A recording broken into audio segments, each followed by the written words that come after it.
Looks like we're ready. Well, we're going to start either way, no matter what.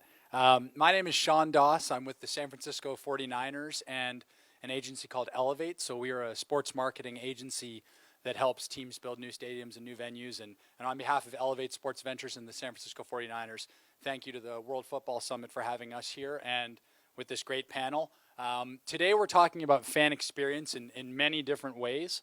So we have an awesome panel, and we have a lot of good questions to go around. But what I really want to start with is an introduction for everyone to tell us a little bit about their company and what they're up to right now. I know a lot of the brands and team names you've heard up here, but I'd love to hear from them about 30 seconds on their company. And because this is about fan experience, I also want to hear, what is your favorite, take off your company hat, what's your favorite fan experience you've had at an event or digitally, socially? Like, what's your favorite experience? So first we're going to start with Vanessa.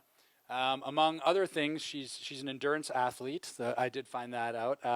She officially, and I want to get this right, is head of global marketing at Rakuten, and she manages the digital content portfolio for all the sports partnerships, and some to include, like in our backyard, with the Golden State Warriors, Steph Curry, the Davis Cup, and FC Barcelona here. So yeah, why don't you kick it off with a little bit about the company, and then tell us about your favorite fan experience you've had. Thanks, Shawn. So I'm Vanessa. Thanks a lot for joining our panel today. I work for Rakuten, a Japanese company which is mostly known for its e-commerce, but we're in fintech, we're in streaming, we're in content, we're in about 70 different business units.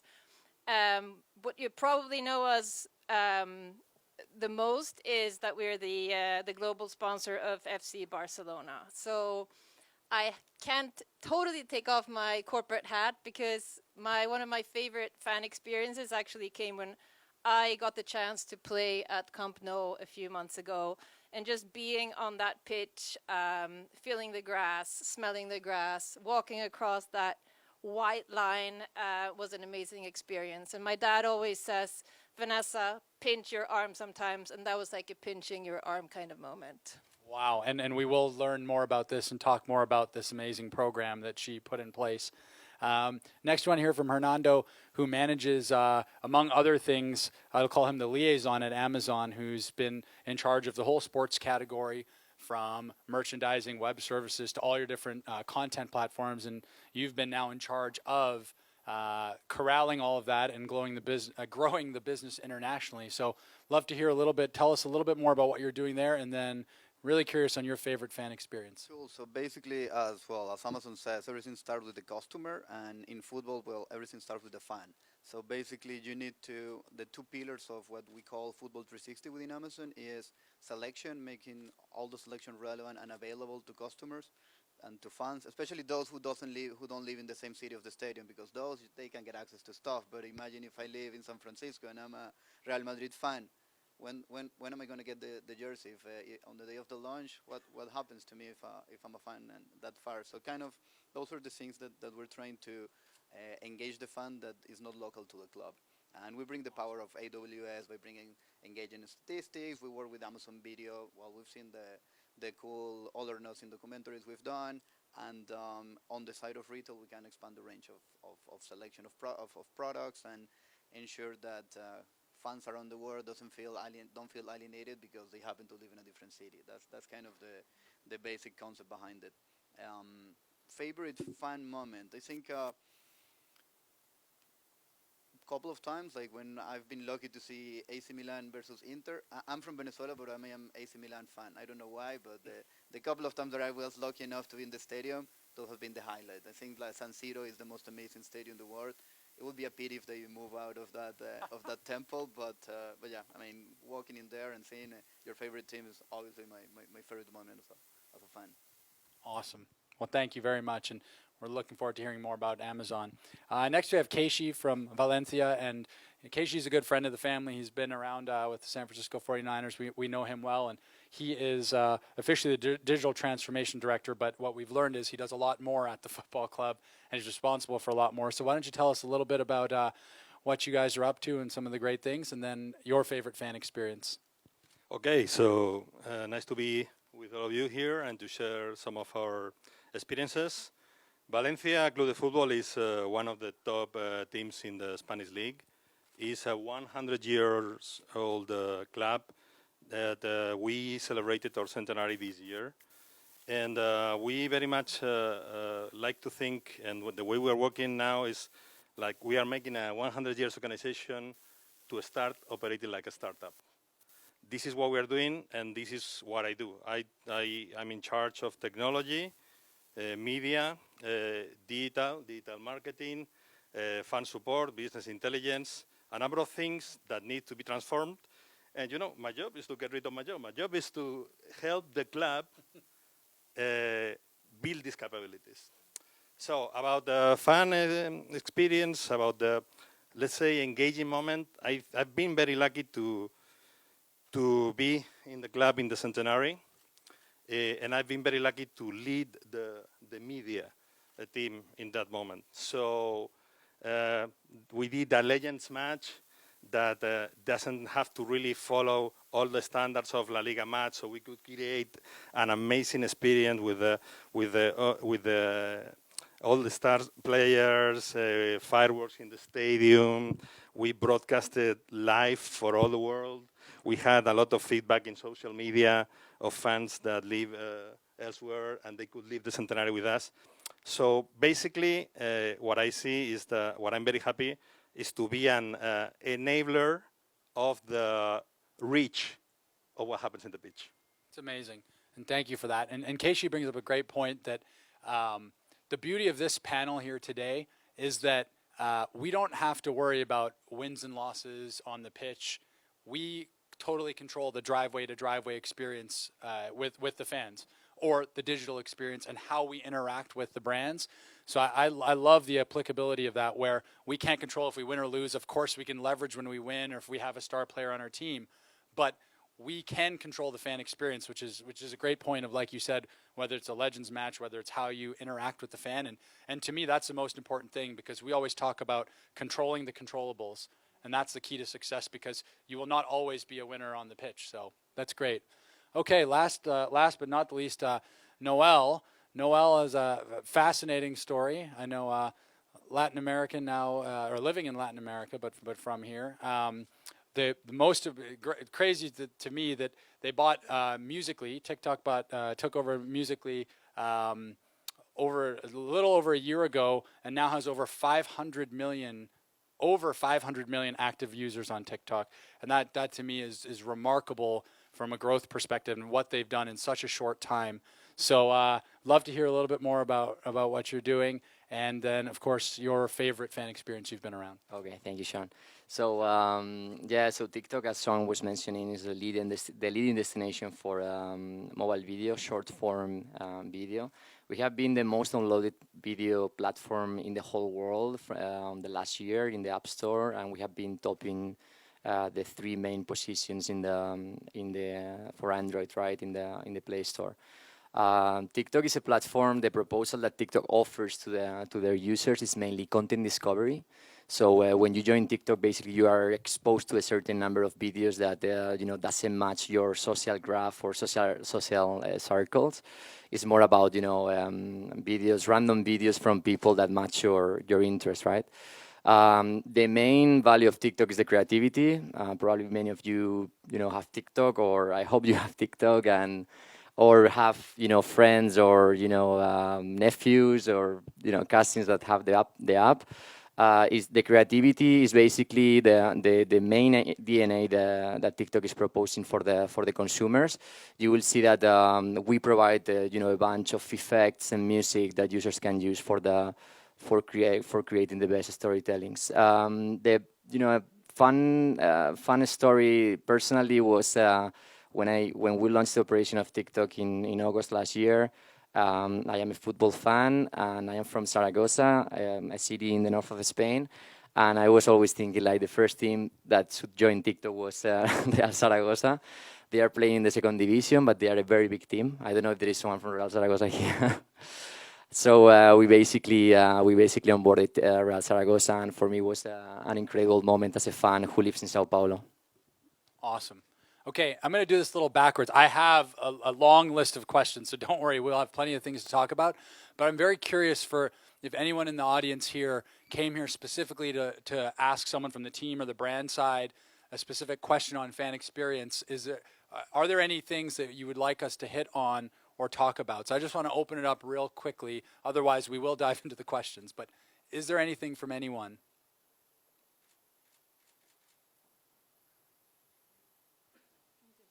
Is there one? Oh, yep, go ahead.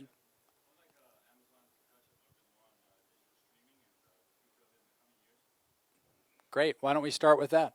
Okay, so I don't know if you've seen that in the UK we're already streaming while we're broadcasting the Premiership in the UK.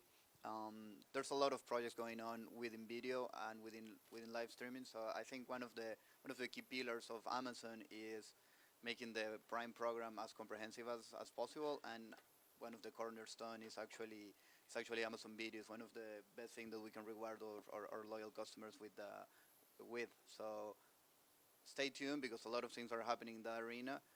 A lot of things are happening with clubs and with live sports. So yeah, that's all I can say is stay tuned because a lot of things are happening. Great. I believe there's a good media panel tomorrow afternoon as well. So I think you'll get some more answers on what people feel like is the future of broadcast as well for the gentleman. Yeah, great. Awesome. Anything else? Okay, great. This is great. Yes. Hi, my name is Dulce. I'm from Bebox Sports, and I would like to ask Keishi from Valencia. What is Valencia doing nowadays to engage their fans in terms of fan engagement, more in terms of offline, because online nowadays it's more easy to do this kind of experience. But offline, what are you trying to do for your fans? For me, for us, there is no online or offline. It's a person. So when I said that we work like a startup, it means that like a startup, we review the whole value proposition, the business model, the customer journey. The customer journey has touch points that are physical or that are digital. Even e-commerce is a digital experience. Well, it depends, because at the end of it, you get a physical shirt. So we don't think that way. We think customer journey. What do we do to try to engage our fans? We study all of these different customer journeys to try to create the relevant experience to add value to people. The important thing about the digital era for me, and I think that we have companies here that are customer-centric, is that it shouldn't be your message. It shouldn't be pushing your brand. It should be delivering something to others so that you are relevant to them. Because everything is competing with everything now. As long as your basic needs are satisfied, everyone needs content. Everyone needs meaning. As a matter of fact, I think I think football is also in the business of meaning. Belonging is a metaphor of life and the fight. So what we do is not a matter of online or offline. We do use digital, and we have our app, we have our ecosystem, in order to be able to know each of our fans at scale. So I think that was a super nice question, and I would love to continue a little bit from a Rakuten point of view. So when I come into this position about a year ago, I came in driving digital and content. And we have Barcelona, we have NBA, we have Golden State Warriors, Stephen Curry, Messi 10, we have Davis Cup. So I was faced with a challenge, like, how do I keep all these fans in one place? Like, how do I get fans from all over the place to actually come into the same channels, right? And it just came to me that I wanted to develop this kind of mindset in the team.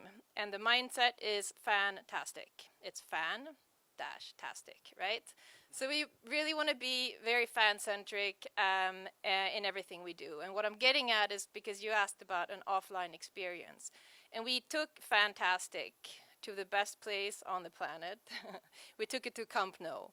And we invited 3 teams. We invited Chelsea, we invited Vissel Kobe, and if you like Barca, you know that Iniesta plays for Vissel Kobe now. And we invited Barca. And they each picked 15 fans that came to play a fantastic cup at Camp Nou. And this again, back to what I was saying before, this was about, fans actually coming there, like smelling, people were like down on the grass, like smelling the grass, touching the grass. And again, that white line, which, Messi walks over a number of times every week, like to give fans that opportunity to feel what the players feel, but then do it on their own, scoring that goal on their own and still owning that feeling. I think that's where we really want to get with our fan engagement. Well, and one thing, and if anyone hasn't seen this, and I didn't, so I Googled this when she told me about this program. One layer deeper of what they did is everyone came in with the full jersey on. They took the team bus to to Camp Nou. They sat in the locker room. There was a referee officiating the match, and each team there brought different people. So it wasn't just the 25 CEOs in the area. It was family, it was friends, it was members, it was influencers.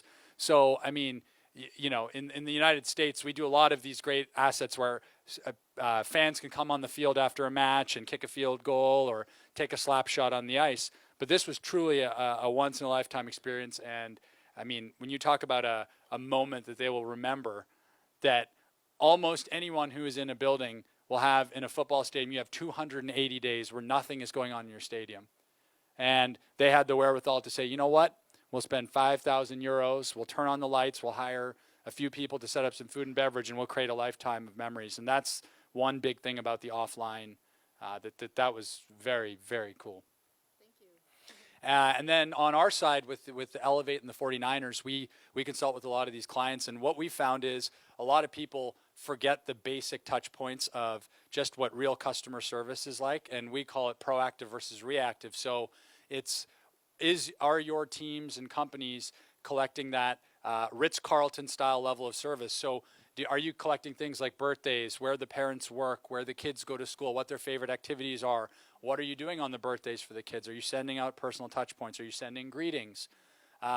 Because what you'll find is that a lot of the CEOs that may be buying the top dollar seats have a family, and instead of coming to a stuffy boardroom dinner, what they really want to do is bring their kids out on the pitch for a day, on an off day. So what we really hone in on the offline experiences is having a robust customer service team and really getting to understand the fan. And then, of course, you can use it from a technology standpoint. Of course, you can do things like figure out the wait time at the concession stands and how long it takes people to ingress and egress out of the stadium. So there's a very technical aspect you can do to improve the fan journey and experience, but a lot of it is just the human interaction. I would like to add one specific example and point of this online, offline. Our current fan support team, which offers physical attention as well as digital attention and so on. It's the leader of that team is a longtime fan with a master's on artificial intelligence, and he is the head of business intelligence. So he has to talk face-to-face to customers, and at the same time, he has to manage the data. So it's kind of mixing both things. One point that he was mentioning that at the end, like e-commerce ends up being with a physical product. One thing that we did to delight customers, we got Carlo Ancelotti to deliver an Amazon truck to customers the Napoli jersey when they bought it. So imagine as a fan that you're open the door and here it is, the Mister himself delivering you the jersey. And that's not an online experience. That is a real lifetime. Get your selfie with Ancelotti. Well, and the one thing in football that we have is, I think this is the craziest thing for sports teams and owners and things, is that what business do you know from a football standpoint, right? You have a season every year. You know when the games are in advance. You know where your fans are going to be and when they're going to be there. So why not every year would you honor the first 100 season ticket members or go deliver their package or do these things? Like we have that gift in football that no other industry has. I mean, can you imagine if Amazon could predict the minute everyone would buy something? And I mean, I know you're working to do that, but in sports, we know, like, exactly. You know the campaigns years in advance. Like it doesn't change. You know you're going to have your X amount of home matches if you play Champions League, this, that. So it's a great point. Yeah, amazing with in terms of TikTok, obviously, as an online video app, we started to work as well how we can transform online experiences into offline experiences. Recently, we started to work as well with teams like Barcelona and La Liga to run their own challenges inside the app. As you know, guys, challenges is the new internet phenomena. For the past years, and you have seen how viral they can become. Ice bucket challenge and microwave challenge, and all the last trends. So we decided that football teams can create as well their own challenges, and we thought that it was a very cool way as well to engage with fans and to bring as well physical experiences to the users through the club, right? So we launched as well with Barcelona. We launched the Barcelona challenge, where we were asking the users to put a blue T-shirt on. We were like recording the sequence. A red T-shirt on, and in the end, they were showing up with the Barcelona T-shirt, right? And they were making like thousands of videos with this challenge, and in the end, the winners of the challenge could, basically win a Barcelona T-shirt and had the opportunity as well to, whenever they could go to Barcelona to visit the stadium and the offices. So there is a way as well in platforms like content discovery platforms to create offline experiences, and the teams are trying to connect this with challenges, right? Where by the end, the final outcome can be a prize, but can be also an experience for the user, for the fan visiting the stadium. And I think La Liga is doing quite well in terms of offering the users and creators sometimes experiences to participate on that. I think that's amazing. And I think on that point of challenges, I mean, if you can give a fan the same challenge that the players themselves face, and like actually really get that fan in their shoes onto the pitch, and I think I did mention the Rakuten Fantastic Cup, but what we were really doing was obviously we wanted to give the fans that amazing day, right? But it was also part of a bigger marketing plan of where we were actually doing the pre-marketing for the Rakuten Cup, which was a tournament in Japan in July, where we brought in Chelsea, Barcelona, and Vissel Kobe, who are already in Japan, to play a tournament, right? So when we're finalizing the game, it's Vissel Kobe against Barca. We're actually playing content, videos from Camp Nou. So the Vissel Kobe fans that were actually at Camp Nou playing their fan game get to see their own game on the big jumbotron at the Vissel Kobe stadium. So you're kind of tying it all together, and you're like really giving the fans, like, after this, I was getting content from the fans of them having filmed their own film on the jumbotron at the Vissel Kobe stadium, bringing them back to Camp Nou. So I think, back to your point, like, give them a challenge that resembles the challenge of the players, because only then can they really feel what it's like to score that goal, and they get to own their own emotions of having scored that goal. And one interesting thing as well, which is a bit the opposite, is we put as well to football players to do challenges that normal users are doing. Like, for example, we are making football players nowadays. We are making football players from different football teams to dance or to play basketball. But this is a challenge that was born, among the users. It was not born in the football players. So this gives as well a more humane, humane translation for the football teams towards the audiences. This is actually a very good point, because sometimes we might forget that the players themselves are representative of, let's say, one of our key customer segments. If we want to lower the average attendance and following base of football, these are the kids that we should be engaging with. So without breaking the old rules of the dressing room and so on, how to get the players to act naturally like the young people they are, and be a little less afraid of these things, can really be a lever and an enabler of engagement. And I think on that point as well, of actually portraying players as fans, because no matter who they are, they all have, they're a fan of something or somebody, right? So example of Iniesta, who moved to Kobe, and he's playing for a Rakuten-owned team. And there's a lot of content about him, like going around Japan, and he's visiting some sake brewery. So he's like he's kind of starting to. As a consumer, you're starting to understand what he's a fan of as well. And this is a total new world for a lot of people because he just recently moved to Japan. So like humanizing the content and actually bringing out the fan in the players, I think is also where we can give the fan even more value. This is absolutely critical also because the rights are already sold. So this is an area for growth. These other things.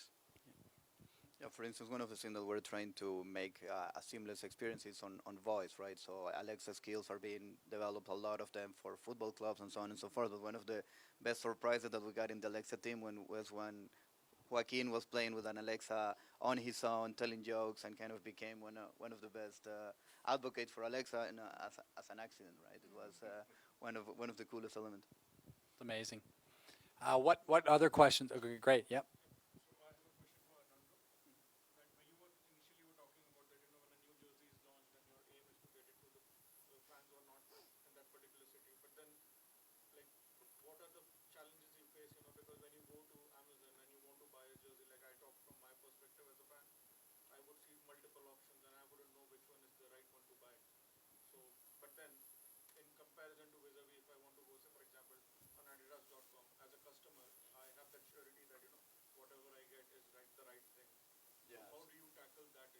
So no, that thing I think it has been a concern in many marketplaces, but is one that Amazon has invested a lot in taking care of. So we do have a program that is called Brand Registry, whereby brands subscribe and work together with Amazon. So we make sure that all the products that are in Amazon are the right products that you want.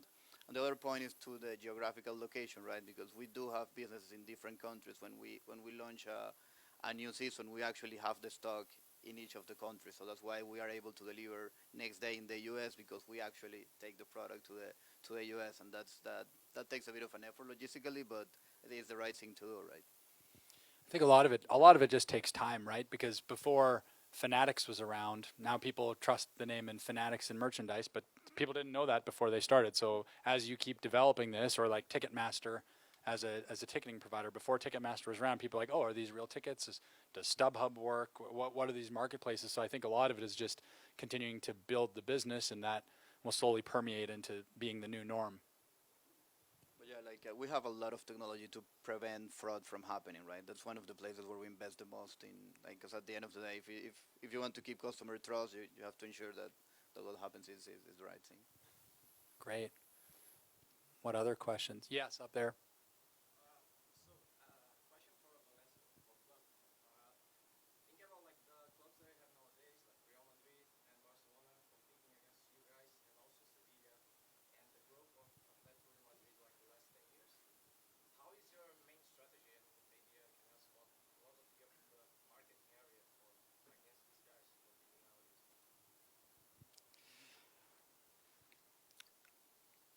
I think the value proposition that everyone tends to aim at football is, I think, is not exactly the right one. I mean, we all want to win. The nice and the beautiful thing in football is that everyone can beat everyone. Especially, for instance, in this Liga, we are seeing that very much and more. So for us, it's not a problem to compete with Real Madrid or Barcelona. We have to compete with ourselves to create a brand that people can really follow and love. Because if the value proposition is to win, you have fans that only are with you when you win. Are they your fans? So this is what I think. I think also that the content and the digital offers an opportunity to have your local fan base, your season pass holders, to be, let's say, the roots of your tree, but for you to thrive, You really need to extend that message to the world.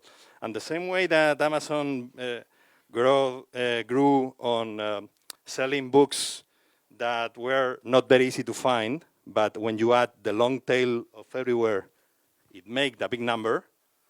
If we are able to convey what Valencia means, what the sentiment, like we say in Valencia, the feeling, the passion, hits and connects with someone in any other market, this is our fun. That's great. Good. Thank you for your question. Yes. Yes, it's a question for all of you guys, and my question is, what's the biggest challenge for each one of your companies in order to build the brand internationally? Right now, what's for each one of you? Good question. So you want to know more challenges, you just need to download TikTok, and then you will find a lot. No, I think that the biggest challenge for TikTok is, as a social, video platform, is trying to understand better their audiences. It's also trying to convey the message, to explain to all the media partners and also, all the sport partners here how TikTok works. Because even though when you work with very innovative sports partners, they cannot understand why when they post a video, first video with 100 fans, they generate 1 million of video views, and then the next video is generating just 6,000 video views. So they don't understand how content discovery is working. Content is first, and I think that you have two types of platforms in the future. In the future, we are going to have two types of platforms that are going to be obviously, they are going to coexist together, which is the content discovery platforms, and then those who are more focused on the social graph and your connections, and then friends, and you consume more personal content. All of them, both of them, they have the probably a goal to understand better their audiences and explain what type of content you need to provide to the public and audience. I would say that it's been a year of a big growth for TikTok, because we identified that challenges itself as an internet phenomena was moving huge masses of people to create content. But we are identifying as well that there are certain verticals like sports, comedy, pets, everything actually, because we have a very diversified platform right now. Is bringing new audiences that may not be interested in challenges, but maybe interested in a cook recipe, or maybe interested in just seeing pet videos. So it's important for us to work with sports clubs and explain them how to interact with those contents as well. How Barcelona can interact tomorrow with a pet video. Because nowadays we think it's so far from each other. How Barcelona can interact with a hip hop dancer from Barcelona. So we are trying to provide a bunch of creators who are specialized on those matters, trying to introduce them to the teams, all the teams who are working, so they can start creating content to reach audiences that are, beyond the sports or beyond, football interest. The question about growth, I think it has a lot to do with international expansion for most of us, especially in Spain, where the fans are really kind of divided regionally with supporting their own teams. And in that aspect, this is one of our priorities. But what we try to do is to be relevant. We try to focus our efforts a lot. We think that content is going to be the enabler. So that is why we, and also because we understand that we are in the entertainment business, we have created a content unit that operates as a whole with all the planning, all the strategy. It's called BCF Media. We have built the platforms to actually deliver that content with live streaming, with capabilities via app or even in our web. We have enabled also to be able to know these fans.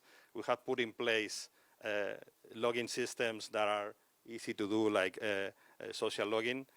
Therefore, what we are expanding is through entertaining our fans with content and delivering with high quality platforms. So I'm going to speak more about the football per se rather than Amazon in general. I think it's probably a bit more relevant, but if you want me to talk about Amazon in general, I'm more than happy to do it. So when we kick off Football 360, which is the name of this football project, and we said, okay, if we want to work with clubs and with fans, what can we do that is exciting? What can we do that is new? We knew that we already had 500 million customers. Between those 500 million customers, there's probably 400 million fans of different clubs. So we kind of build the technology to identify them without being intrusive. So based on their behavior, we know which team they support, and at some point we ask them, just to confirm, do you support this club? And when they say yes, we change a bit the shopping experience within Amazon. So we curate the selection they see. All these happen with super cool technology. So that's one thing. So experience for the fan is good. So what can we do for clubs to make their life better? Because at the end of the day, there's a lot of people already working in that arena. And then we realized, how can you reach the fans in the other corner of the world? So that's probably what we could do, right? We can give reach to several places. And one other thing that we realized, and I think is probably a pain in all the clubs, is that all your merchandising revenue is coming from the jersey that you play. Whereas if you look at professional teams in the US, they make revenue from so many different sources in merchandising. So what's preventing football clubs from doing that? And that's kind of one of the things that we want to unleash clubs, right? Make sure that you expand your range exponentially, but without increasing the complexity, because we don't want you to have to deal to 3 million different licensors. So kind of we build the platform for that. So we have a technology that is called Merch by Amazon, that we manufacture products on demand. So basically, you give us as a club your do's and don'ts, and based on that, we create products. If we don't sell, nothing happens, no risk for everyone. But the minute you will generate a sale, the team gets a royalty, and it all happens seamlessly. So we add selection without complexity, because I think that's the key, right? You would love to have 3 million different products, but if you have to manage 3 million different licensors, you would need an army, and that's what we want to prevent. Just to answer a bit, because you addressed the club's perspective, I really think that we are going to be more and more connected to lifestyle in many aspects. And also you have to leverage, and we have the advantage of having the name of our beautiful city. And for us, and we have been doing that in our content strategy, we are projecting more and more that lifestyle, the city. Sports, actually, because of the weather, Valencia is a place where a lot of people have very good places to run, there's good weather. So this kind of expansion, I think, is a very important point. And I take your point that having the ability to execute and transform into products at speed, I think is a very good point. So many thoughts went through my mind hearing about the different challenges, but I think I'm going to focus a little bit about the cultural part of entering into a partnership. FC Barcelona was handpicked by Rakuten because of the values of the team. It shares the same values as Rakuten. It's about teamwork. It's about, yes, you do have some star players, but the star players are not going to play the game alone, right? And so teamwork, innovation are some of the lead words that we're working with. So once you've set out a partner that you want to work with, you need to start working together. And in the case of FC Barcelona, I mean, they're based in Barcelona, we're based in Japan. You have cultural differences between the two countries. And it takes time to get to know each other and to understand what's my commercial calendar, what are the commercial calendars of I have 70 different business units under the Rakuten brand, and we work mostly with 4 or 5 of them, but what are the commercial priorities of the business units? What are the temple moments for FC Barcelona in terms of games that we know will happen? And then what are the great fan moments? And how do you make all of this fit together seamlessly while you're still trying to get to know each other? So there's definitely a big challenge in entering into a partnership, but once you start finding the way a little bit, year maybe 2, year 3, and then you have a few more years to go, then you can really start reaping the benefits. So keeping patient and knowing that you're going to deliver that ROI, but that it may not come on day one, I think is something really important to keep in mind. Absolutely. And just the 2 adds on that is in North America, for the clients we work with and the teams, we have, like in the NFL, you only own your rights and marks within a 75-mile radius of your stadium and city. So, for example, we can't go and start selling jerseys in Australia or China like some of the European clubs. And now sports gambling is starting to become more legal in the U.S. now, which I know is very different than how it has been in Europe. So those are two huge areas we're trying to help teams capitalize on and work with the leagues and monetize. And then in our European business, it's working with clubs like Valencia or the San Siro redevelopment or the new stadium, whatever it ends up being, or Camp Nou renovation. It's how do we take what has worked well in the Western fan experience in North America and bring that over to Europe with the local flavor, because we don't want to lose the integrity of the game. You don't want to lose the experience. However, a lot of the European and Asian clubs we've been working with are really enamored with the way that sometimes the American fan experience can be a 6-hour ordeal. You're coming early, you're staying late, you're buying food, you're maximizing these revenue streams. So that's one thing we're really focusing on, is how we can help bring that over, but do it in a local way and partner with the current clubs, so to walk hand in hand to help them grow their revenue. I believe we have one more minute here, so why don't we just take down the line. We'll start with you, Noel. Just a last key takeaway about your company, fan experience. Just anything you'd like to leave the audience with as we leave the last minute. And everyone only gets 20 seconds, though, because I think we're running out of time. Yeah, 20 seconds. Oh my God. No, I mean, TikTok started recently to work with football clubs, 6 months ago. Honestly, we have onboarded more than 15 football teams in La Liga. We started to work as well with Super League in Argentina, Brazil as well in the Campeonato Brasileiro. And we are working as well with many other leagues and partners in other EMEA markets. So our proposal is getting stronger every time more. I would say that I would welcome anyone to meet me later Great. and discuss about the sports. Awesome. Thank you. And thanks for keeping it to 20 seconds. Good job. Keishi? Well, I'll make it very fast. Focus on the customer, planning, and relentless execution. That's it. Awesome. Okay, cool. So that's a high bar now. I have to be really fast. So, well, I will just leave it with one thought. Like, Amazon could be like a really big company, but we're super flexible. Whenever we want to try a new idea, if you have an idea, we're going to make whatever possible to make it happen. And we've done so in the past, so try us. And then if we fail, but we'll try. And my 20 seconds. So Rakuten is about empowerment. We want to be in that space where we empower fans. And I do think the fantastic mindset is going to take us there. So if you ever get a chance, please jump on this journey together with us. Thank you. Awesome. And my takeaway is just listening. The power of listening for me over the last 4 hours. I've met 4 great friends, and I hope you guys took away some awesome things. But I've learned a lot about their businesses, them as people, and just what true partnerships and creativity are. So my big takeaway is just listening and how much I enjoyed this. So thank you guys, and thanks everyone for listening to us.